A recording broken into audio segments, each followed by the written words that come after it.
Mukunzi buri uko nsenze ndagusengera, mukunzi iyo ndose ndakurota, mukunzi iyo ntekereje ndagutekereza, mukunzi iyo mvuze nawe ndakuvuga, iyo nishimye mba nshimishijwe nawe, numva wahora useka kuko inseko yawe iranshimisha, iyo nkubuze nanjye mba nibuze, mukunda uri umwe my love.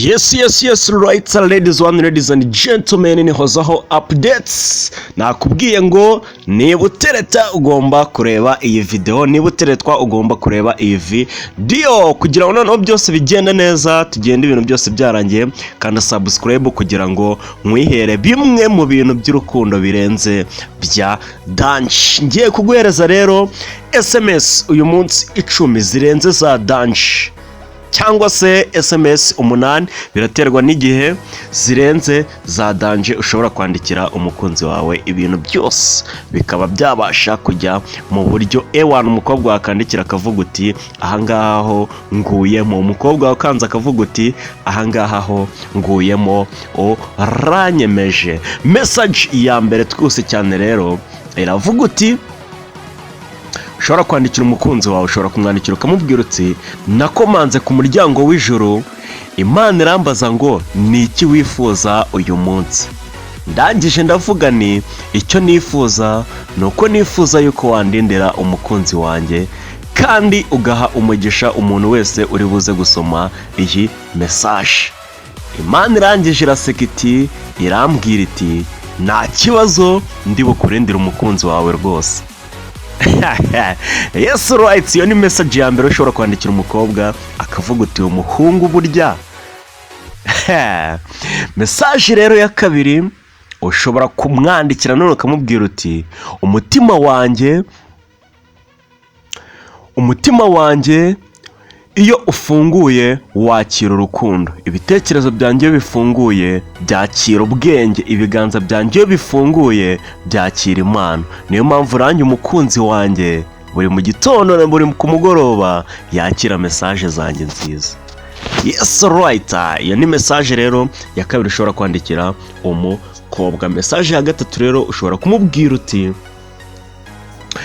umubano nibyo nsangira nawe, intsinzi yanjye ni uburyo ngusengeramo kugira ngo umere neza, ibyishimo nibyo nifuza ku bwawe, gusa ibyo nibuka nibyo mba nkeneye ku bwawe, kandi nta kindi usibye umutima wawe.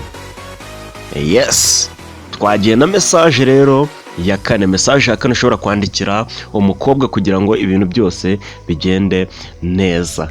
Ushobora kumwandikira ukamubwira uti umutima wanjye ufunzwe n'ingufuri, gusa ni wowe ufite urufunguzo mukunzi my love,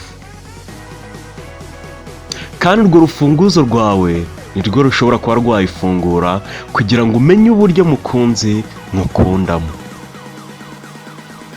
Message rero ya gatanu ushobora kwandikira umukobwa, cyangwa se umukobwa ashobora kuba yakandikira umuhungu, nziza nayo imeze neza.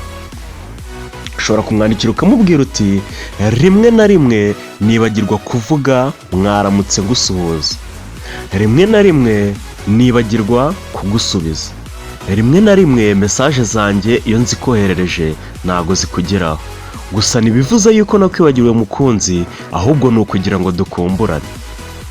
Yes right, ayo ni message rero ya gatanu. Message noneho ya gatandatu ushobora kuba wakandikira umukobwa, cyangwa se umukobwa yakandikira umuhungu. Ushobora kumubwira uti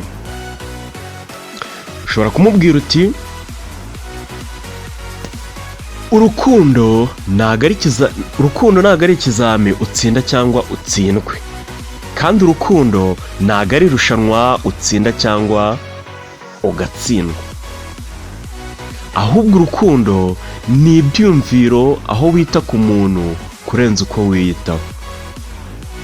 Yes, iyo ni message rero ya gatandatu ushobora kuba wakandikira umukunzi wawe. Message rero ya karindwi ushobora kuba wakandikira umukunzi wawe ngo ni iyihe.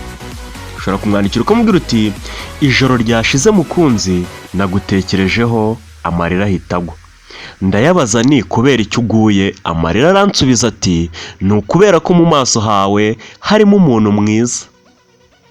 Njye rero nta mwanya nyifite mu maso yawe.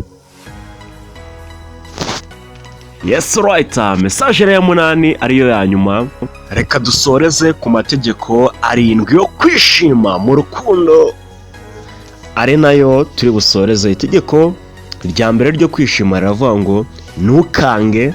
Itegeko rya kabiri rikavuga ngo ntugahangayike. Itegeko rya gatatu rikavuga ngo iyoroshye. Itegeko rya kane rikavuga ngo ubaha uhereye ku bitoya. Itegeko rya gatanu rikavuga ngo tanga byinshi birenze ibyo uhabwa. Itegeko rya kane rikavuga ngo hora useka. Itegeko rya nyuma rikavuga ngo gira inshuti nziza nkanjye mukunzi. Yes right, kana subscribe rero ubukurikiyeho noneho nzababwira kugira ngo umukobwa umuteretere bwa mbere ushobora kubikora gute kugira ngo ahite akwemera. Yes alright ladies and gentlemen, iyi ni Hozaho updates, Hozaho TV. Kana subscribe rero ni byinshi nzagenda mbaganiriza bigiye bitandukanye, haba muri showbiz, haba mu buzima busanzwe, haba mu bintu bigiye bitandukanye. Hozaho TV, we love you so much. Ibintu byose biri kugenda biba uburyohe.